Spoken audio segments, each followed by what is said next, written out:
Bérangère Couillard, bonjour. Bonjour. Et bienvenue donc, ministre de l'égalité, chargé de l'égalité entre les femmes, ministre délégué chargé de l'égalité entre les femmes et les hommes et de la lutte contre les discriminations. On l'a bien compris avec la chronique chantée d'Annabelle. Un mot avant de parler de vos dossiers de la lutte contre l'inflation avec ce chèque carburant qui revient et qui est critiqué depuis 48 heures. Il est destiné à ceux qui travaillent. Est-ce qu'il ne faudrait pas cibler encore plus, et je fais une proposition pour votre ministère, faire un bonus pour les femmes seules qui élèvent des enfants et qui sont obligées aussi de travailler?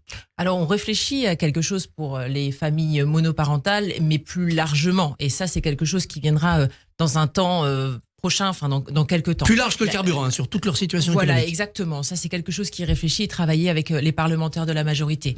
Ce que nous souhaitons, en tout cas dans le cadre de ce chèque carburant, c'est accompagner tous ceux qui travaillent. Et bien sûr, aussi les femmes, les familles monoparentales, les femmes seules qui travaillent, et c'est le cas. Elles sont aujourd'hui 45% des salariés du privé, et elles sont souvent 60% même de ceux qui gagnent le SMIC. Donc c'est important de pouvoir les accompagner, et forcément le public femme est accompagné, même plus que les hommes, parce qu'elles sont les plus fragiles et souvent plus touchées par la pauvreté. Alors, la lutte pour l'égalité salariale homme-femme continue depuis des années. Est-ce que l'inflation ne l'arrête pas? J'entends par là, comme les entreprises doivent augmenter les salaires de tout le monde à cause de l'inflation, est-ce que les entreprises ne vous disent pas on fera un effort pour les femmes l'année prochaine? Alors, il n'y a pas de spécificité pour les femmes, en tous les cas, dans la volonté des patrons de faire un effort.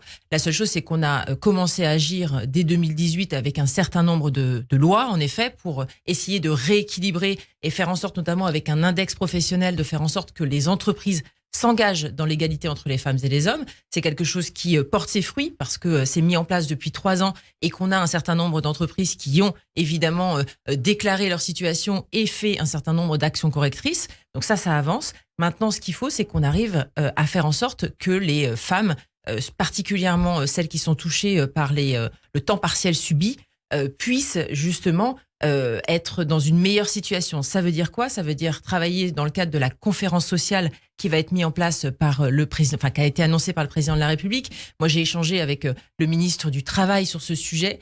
On va faire en sorte de mettre en place l'égalité femmes-hommes comme fil rouge de l'ensemble des ateliers qui vont être mis en place dans cette conférence sociale. Il faut savoir que les femmes représentent 80% des temps partiels. Et donc, pour ça, il faut en effet les accompagner et faire en sorte de moins subir les temps partiels, parce qu'il y a des femmes qui veulent travailler et donc et travailler davantage. Et pour ça, il y a déjà le plein emploi, bien sûr. Il faut qu'on arrive évidemment à baisser le chômage. Plus on crée des emplois, il y a eu 2 millions d'emplois qui ont été créés. Plus on intègre les femmes, plus les femmes ont la possibilité d'avoir des temps complets. Vous savez que quand le chômage est fort, vous avez des temps partiels qui se multiplient.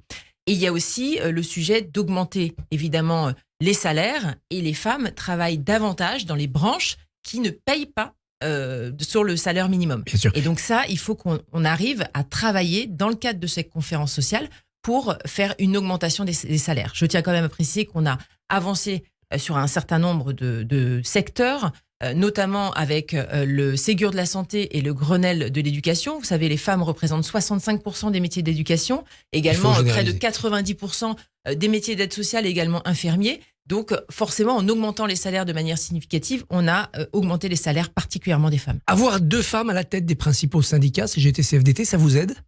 Ah, forcément. Moi, Ce sont des alliés, oui, pour ce Je connais combat. particulièrement l'engagement de Sophie Binet sur la question. J'aurai l'occasion d'ailleurs de la rencontrer sur différents sujets.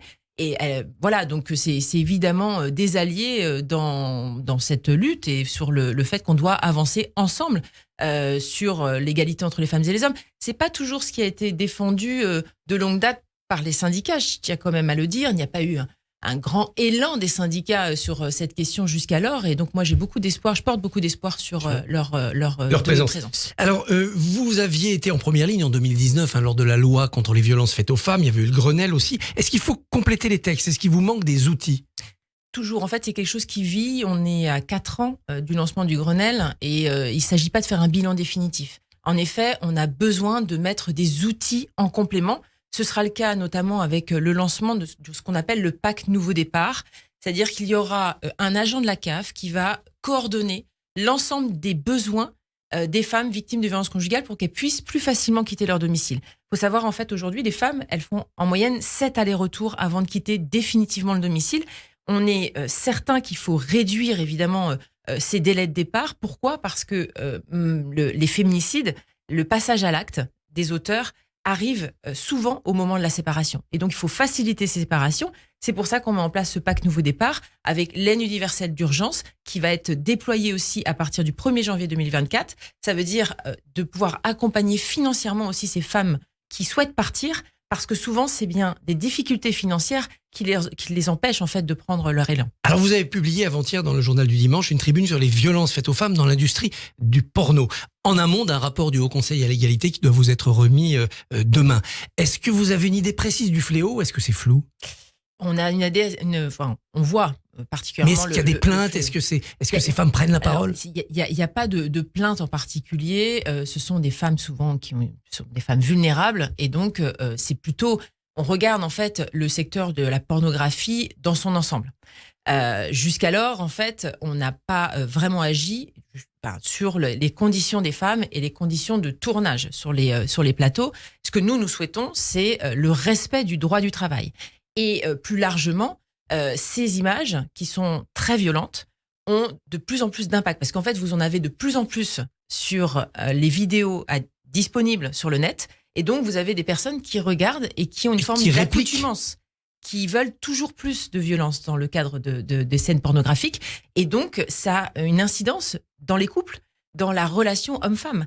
Donc, il faut qu'on arrive à faire en sorte que les tortures et actes de barbarie, parce que c'est ça qu'il y a dans un certain nombre de vidéos, disparaissent. Et donc, on va travailler aussi très prochainement à faire en sorte de supprimer tout bonnement ces vidéos. Pour qu'il y ait une espèce de droit à l'oubli aussi pour les victimes ? Exactement, parce qu'en fait, il peut y avoir une évolution. Ces femmes ont pu accepter, en effet, dans le cadre d'un contrat de travail, de faire... De subir, oui, voilà, de subir. Et elles changent d'avis ? Et elles changent d'avis, ou même plus tard, elles ne veulent plus que ces vidéos circulent, et on doit pouvoir effacer, et donc elles ont le droit à avoir un droit à l'oubli. C'est une industrie mondiale. Est-ce que vous arriverez à effacer des vidéos postées très loin à l'étranger ? Alors vous avez raison, c'est mondial, particulièrement européen, mais on se doit d'être exemplaire, et je crois que la France doit montrer l'exemple et doit avoir des règles sur son propre sol.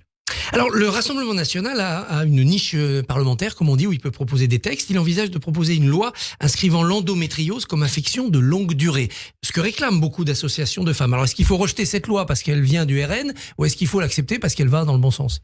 Alors déjà, moi, je suis pour principe de refuser toutes les lois qui viennent du Rassemblement national. C'est principe politique. Principe politique. Et puis, à côté de ça, de toute façon, la loi que propose le Rassemblement national ne correspond pas aux besoins. C'est-à-dire qu'elle propose que ce soit en fait reconnu comme un handicap déjà. Donc c'est assez stigmatisant pour les femmes qui ont une pathologie comme l'endométriose. Mais plus largement, c'est que l'endométriose ne veut pas dire forcément règles douloureuses ou incapacitantes. Et donc en fait, il faut regarder plus largement. Il y a d'autres pathologies qui amènent à avoir des règles douloureuses et qui donc ennuient les femmes tous les mois. Donc il faut qu'on regarde pour un dispositif plus large. Moi, je suis d'avis, et c'est pour avoir également porté le programme du président de la République sur la question de l'égalité entre les femmes et les hommes. Il a fait de la santé des femmes une priorité. Il faut qu'on regarde plus largement. Ce n'est pas que la question de l'endométriose, c'est la question, je vous l'ai dit, des règles douloureuses, mais aussi de l'infertilité et également de la ménopause. Et je pense qu'on doit être en capacité, soit au niveau du gouvernement, soit au niveau des parlementaires de la majorité, de porter un texte beaucoup plus large et non pas juste un texte opportuniste de la part du Rassemblement national. Certaines associations disent qu'il n'y a pas besoin de loi, que vous pourriez par décret déjà faire beaucoup de choses. Vous êtes prête à passer par le décret ? Totalement. Moi, je pense qu'il faut justement faire un certain nombre de choses pour le sujet de l'endométriose, mais plus globalement, je vous disais, pour les règles douloureuses, pour contrer ce texte, parce que moi, je parle de stratégie et de technique politique. Il faut vraiment contrer ce texte et faire donc passer par décret pour dire au Rassemblement national vous avez quelque part été entendu, en tout cas on vous a pas attendu pour le faire, et par contre réfléchir à un texte beaucoup plus large, comme je vous disais, pour concerner l'ensemble de la santé des femmes, en tous les cas la santé des femmes tout au long de leur vie. On a entendu des chants homophobes dans le Parc des Princes lors du match PSG-OM ce dimanche. Le Olivier Klein de la DILCRA d'ailleurs s'en saisit. Qu'est-ce qu'on peut faire contre l'homophobie dans les stades ? Vous avez raison, il faut agir. D'ailleurs, Olivier Klein l'a dit au nom de la DILCRA, qui est une administration qui dépend de mon ministère. Et donc, en effet, il faut agir contre les propos homophobes. Moi, j'avais eu l'occasion déjà de m'engager sur cette question. Il faut rien laisser passer sur ce sujet. Il faut identifier ses supporters, sanctionner Il faut les identifier. On est capable de le faire. On voit d'ailleurs sur les vidéos très bien qui sont ces personnes. Elles sont connues.